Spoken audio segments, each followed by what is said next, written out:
You're watching Amador County's local television network, TSPN.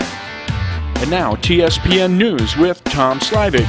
Comprehensive news because in today's world, you need more than just sound bites. TSPN, streaming on the World Wide Web, and now on demand at tspntv.com. Hi everyone, Tom Slivick, and welcome to TSPN's News for Today, and I'm with Mike Daly, City Manager of Jackson. Tom, how are you doing? Great. Well, it's great to be in Jackson today. We've had wonderful weather so far this year, except for that little hot spell we had. We got a little bit of that coming up, I think, but that's okay. Yep, that's what we call summer, and it's going to be here, which is a good thing. Yeah. Okay, well, we're going to do an update. We're going to be talking about Jackson and everything, but first we're going to get some business out of the way. So we're going to take our break, and then we'll be back. So stick with us right here on TSPN. You're watching Amador County's #1 news and sports leader, TSPN. Hi, everyone, and we're back. Yeah, Mike Daly. Okay, you had a city council meeting Monday night. Last Monday, the 23rd, I think it was. Why don't you bring us up to speed and tell us what's going on? The cemetery committee made a brief presentation about things they've been up to over the past year, including the nice new baby area that's been designated, and just talked about what they've been up to. Then we got into the measure. Let's go back for a second. It sounded to me like you said there's a baby area. Mm-hmm. Okay, it's really nice. The Rotary Club worked with them on this. It's a special area designated for the young children that unfortunately passed away. Okay.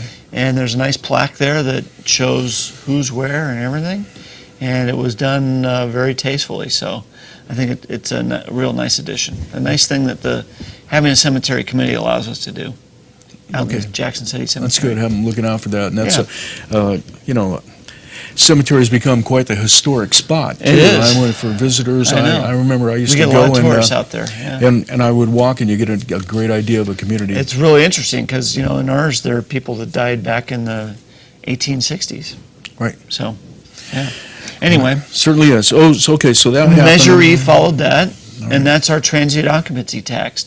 And every year we put together a request for proposals for local groups to spend that money to bring in tourists, economic development, and downtown revitalization. This year we received 9 applications for $72,000, I think, and initially the council only wanted to give away like $30,000. All right. But they wound up giving away 40. I think everybody that requested money was funded, maybe not all of it, but the Jackson Business Community Association, Amador Council of Tourism, Chamber of Commerce, all those kind of groups receive funding. Yeah, so that's their job, is to basically try to pull in tourism. It is. Anyway, so their dollars spent try to boost that pot. Did the amount of tourism money go up this year as opposed to last year? It went up. It was actually about the same. We're hoping that with the national really getting busy, that everything will happen and the other places will do a little better, and we'll see that money go up. Okay. The budget was next. Right. The next major item, and we talked about that, and fortunately after my somewhat brief presentation, council approved it. It included 2 new positions. One is in our water department because our water bond payment actually dropped by $250,000 this year. We're also doing a major project, a very major project in the water fund, which will replace the main lines coming out of our reservoir. And then also in our police department, we approved a new position that basically replaces one of the old positions that we had before. Okay. It's kind of a slow recovery process, but we had a big drop in our PERS rate with our police department, which was kind of a surprise, our PERS retirement. So that allowed us to do this. We're still kind of trying to get everything together and I guess keep our revenues up higher than our expenses. We saw some increases in our insurance and some other things, but we're still in the black by about $26,000 in our general fund, and also our utility funds are doing okay despite all the things that are going on there. That's good. Sounds like well run. Now, how about I had called and I had learned you have a furlough day, and I asked you a little bit about that. It sounds like how is that working, and how is that helping with the budget? We've had furloughs since like 2008, I think. Okay, just so- about. It's right. been a long time since we first made the layoffs and or actually did these first and then laid some people off after that. It's 2 Fridays per month, and we try to do it so it's not a Friday before a city council meeting.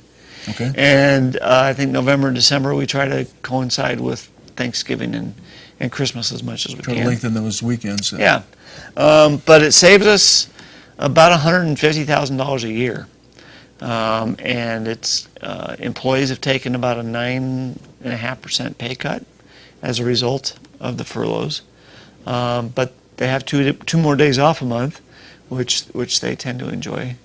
But still, it's one of those things we're trying to work back from, and the police department. The officers themselves never had furloughs, but they had to pay more of their PERS, so it was a reduction in what they took home every month. Okay. Kind of just like the miscellaneous employees. So it got passed on, but you need police officers. That's when you're manned, you really can't. They're out on the go street, so we need those to have things. them out on the street. And if we took them off the street, it would just create more overtime.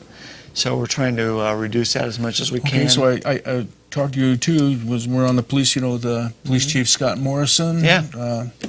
He's still happily. Still happily employed and very happy too. Okay. He's been around a long time here with the city.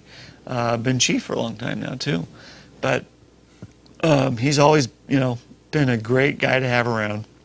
Very good with the citizens and also his officers. So we always appreciate having Scott Good. there. But you did mention that you are. You had just hired a police. No, We're going to be hiring a police okay. officer and also a building inspector because Larry White, who'd been our longtime inspector, decided to retire.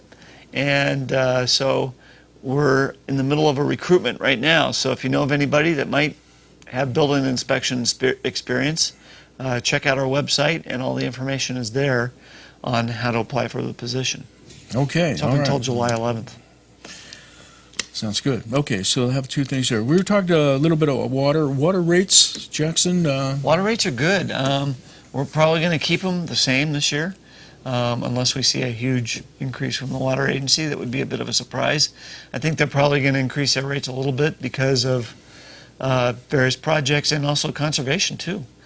That becomes a tough thing when you're not selling as much as you hoped you were. So it affects us as well, but fortunately we're in a good position in the water fund. Okay, and wastewater was where your is an ongoing project. That's a different situation What about because up to speed there? we have significant costs upcoming for our wastewater to comply with the state regulatory standards, and we know that's going to cost us possibly. We're looking at maybe a $12 million bond that we're going to float to pay for all these improvements, changing our disinfection process, changing our nitrification, denitrification process, other things. We're looking at about a $12 million bond, which would cost ratepayers anywhere from probably $15 to $30 a month. And right now, they're only paying $30 a month. So we're looking at that closely. We have a sewer rate committee that's examining all of these things. They started meeting. Last time you were here, not to interrupt, but you were floating an idea of the concept of flow, or so. Right. You would have a split with commercial role. entity. And How does that work out? Did they talk about that more? Yeah, we're looking at the flow and the type of flow that's coming from a business could be used to determine what their new rate will be. So if a business has, mainly just a bathroom or just sinks, they'll get the tier 1 rate, which is most of the businesses. Right. But then we have others that have higher concentrations of So it's of like if waste. they ever run the dishwashers and things like that, Dishwashers a or restaurant or the hospital, things like that. those Okay. things are going to see at least the Is proposed that- rates is be that, higher. Is that idea, has that been accepted and adopted, or other cities It doing is. that? It's the most common way of charging commercial businesses. Jackson hasn't done it yet because we've been, looking at just the rate itself, not the figuring out whether or not it's done the right way. Okay. So hopefully this will bring us into compliance and maybe lessen the burden on some of the businesses that are currently paying. Okay, I think it's a good time to take a break, and we'll come back. All right. All right, we'll be talking with Mike Daly. Stay with us right here on TSPN. You're watching Amador County's local television network, TSPN.